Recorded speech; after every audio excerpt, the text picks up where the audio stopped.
Welcome again to my channel, guys. Today we're going to talk about how the U.S. State Department has issued a Level 3 state advisory for travel to Jamaica. But before we get into it, if you are new here, a very special welcome to you. Thank you so much for joining us. And if you are a returning traveler, I want to say thank you for your continued support. A few days ago, the U.S. State Department issued a Level 3 travel advisory for Americans who are considering traveling to Jamaica. This comes in light of 65 murders that have been committed on the island between the 1st of January and the 27th. In recent times, there has also been multiple sexual assaults, motor vehicle accidents, robberies, and other offenses committed against tourists. According to the New York Post, the U.S. Embassy in Jamaica upgraded the travel advisory to a Level 3.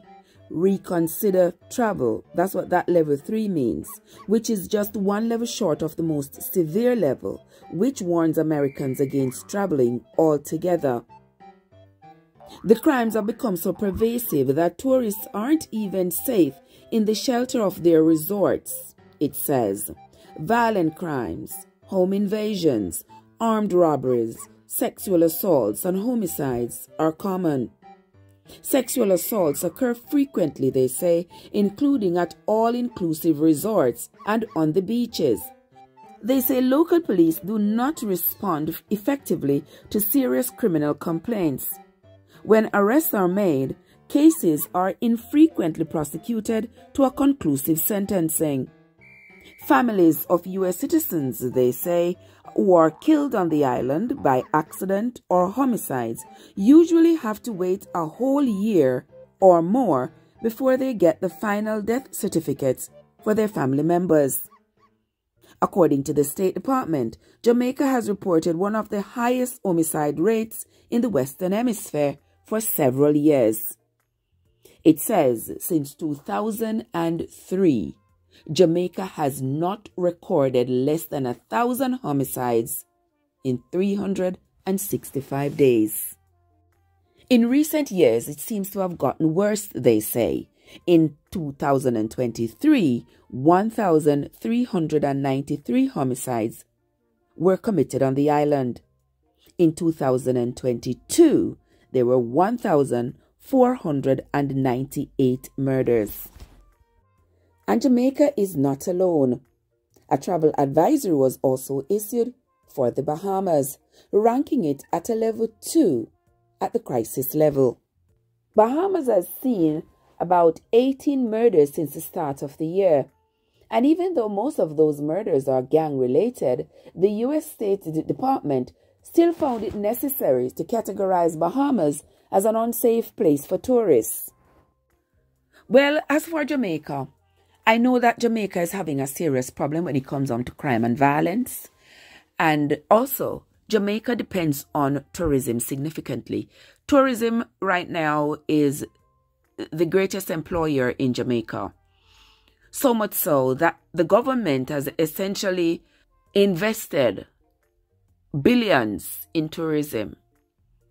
Our children, when they leave school, I don't see as much effort being put into them going into tertiary institution as is being put into them into going to learn how to make beds and wash dishes and make liquor and other jobs, other trainings that would be required in the hotel industry. And it seems like there's an underground attempt to ensure that every single shoreline in Jamaica is lined with a hotel. So Jamaica does have an obligation to preserve the tourist economy on the island because it is what most people depend on to feed their families. But let me ask you all something. Is the crime and violence in Jamaica any worse than anywhere else? As is a question that a lot of people ask. Some people might say no, and some people might say yes. Well, if you look at Jamaica's population, that is not even 3 million. And you calculate how many murders occur on the island each year. if you say 1,500 people die each year out of 2.8 million people, that is just like a 0.05% of the people. Not that any percentage is acceptable, but it is not as terrible as the US is making it seem. And then the majority of the people being killed are locals. So if 1,495 locals die and 5 tourists die, you're going to take the lives of the 5 tourists to make it seem as though their lives matter more than the 1,495 locals who have been killed? I hope the government don't take this warning from the US to heart, because this makes it seem as though the lives of the tourists is more valuable than the lives of the locals. I agree that the government needs to do more about crime. The government needs to do something about the criminals. The judges are letting them off the hook, letting them out of jail to go back and do the same crime. Some of the youths, they have lost hope. They do not see where their life is going. They turn to a life of crime. I understand that the government needs to do more in that regard. But the government needs to tackle the crime in Jamaica, but not just because of tourists. Because the locals deserve to live in a safe environment, just like the tourists who come there for only 3 days. And I know this probably hit the Andrew Holness administration where it hurts. But I'd say to the Prime Minister, don't let it be because the US government has issued this advisory that you start running like fire under your tail. Run like fire under your tail, because fire is supposed to be under your tail for the safety of the people of Jamaica. These criminals are out of control.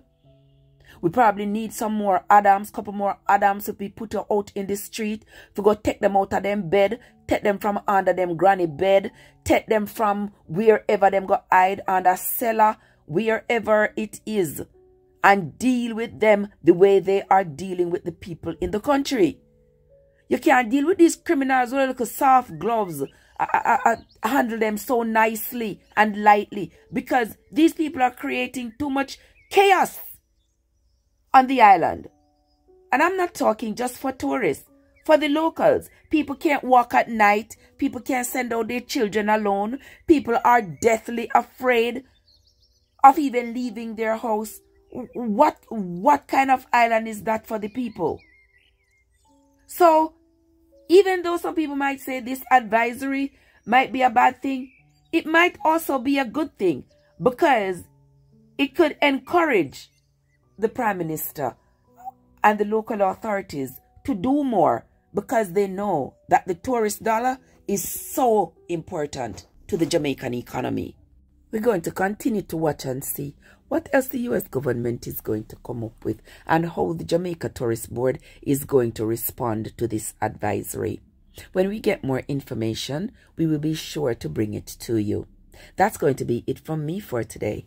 Until next time, this is Trev from Traverse, where your journey matters. Father God, I'm begging you to guide me on my journey. Lord, guide me while I chart this rocky road. And Father God,